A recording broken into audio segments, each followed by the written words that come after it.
आदर, अभिनंदन, आभार। अयोध्या में राम मंदिर का निर्माण तो हुआ, लेकिन याद कीजिए रामपथ बनाने के लिए कितने लोगों के घर उजड़ गए, कितने लोगों को घर से बेदखल करना पड़ा, किस तरीके से रोती बिलखती तस्वीरें हमारे सामने आई थी, हम सभी को याद है। और दूसरी सबसे बड़ी खबर, देखिए नीतीश कुमार किस तरीके से इंजीनियर के पैर छू रहे हैं। इस खबर का मैं विस्तार से विवरण करूंगी, लेकिन उससे पहले इंडियन एक्सप्रेस की एक खबर सबसे चौंकाने वाली है। ये खबर ये कहती है, जब से राम मंदिर को लेकर सुप्रीम कोर्ट का फैसला आया है, उसके तुरंत बाद मंदिर के आसपास की जो जमीनें हैं, उन जमीनों को जोरों से बेचा गया। और किसको बेचा गया? भाजपा के नेताओं ने खरीदी, भाजपा की सरकार से जुड़े हुए नौकरशाहों ने खरीदी, जी हाँ, ब्यूरोक्रेट्स ने खरीदी।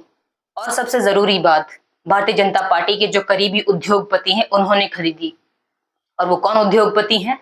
एक तो लोढ़ा ग्रुप और दूसरा गौतम अडानी। जी हाँ, गौतम अडानी की यहां भी एंट्री हो गई। और भी लोग हैं जिन्होंने जमीनें खरीदी। इसका विवरण इंडियन एक्सप्रेस की न्यूज में दिया हुआ है कि किसने कितनी जमीनें खरीदी, कितने रेट पे खरीदी।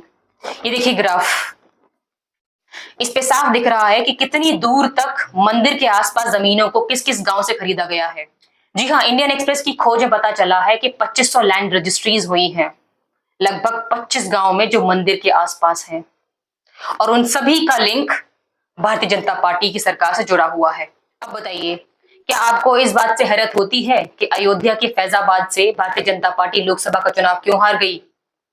क्योंकि वहां की गरीब जनता ने ये सब अधिग्रहण होते हुए देखा है। उन्होंने देखा है कि किस तरीके से भारतीय जनता पार्टी राम मंदिर के नाम पे वोट बटोर रही है। याद कीजिए, जब राम मंदिर की प्राण प्रतिष्ठा में सारा का सारा फोकस प्रधानमंत्री नरेंद्र मोदी पे था, राम जी को तो भूल गई थी भाजपा। यहां तक कि नरेंद्र मोदी का दर्जा भगवान राम से भी बड़ा हो गया था। और ये सब वहां की जनता देख रही थी कि किस तरीके से घोटाले में बढ़ोतरी हुई है। क्या भारतीय जनता पार्टी को इन लोगों के आंसू दिखाई दे रहे थे? नहीं, भारतीय जनता पार्टी के नेता और उद्योगपति सिर्फ अपना फायदा देख रहे थे और कुछ नहीं। क्या इंडियन एक्सप्रेस की इस खबर का जवाब है भारतीय जनता पार्टी के पास? अखिलेश यादव ने भी इस खबर को पुरजोर तरीके से उठाया है। और जाहिर सी बात है, 2027 की विधानसभा चुनाव में ये सबसे बड़ा मुद्दा होने वाला है। और आगे देखिए इस वीडियो में, नीतीश कुमार एक इंजीनियर के पैर पड़ रहे हैं। सर नहीं सर, ऐसा मत कीजिए सर।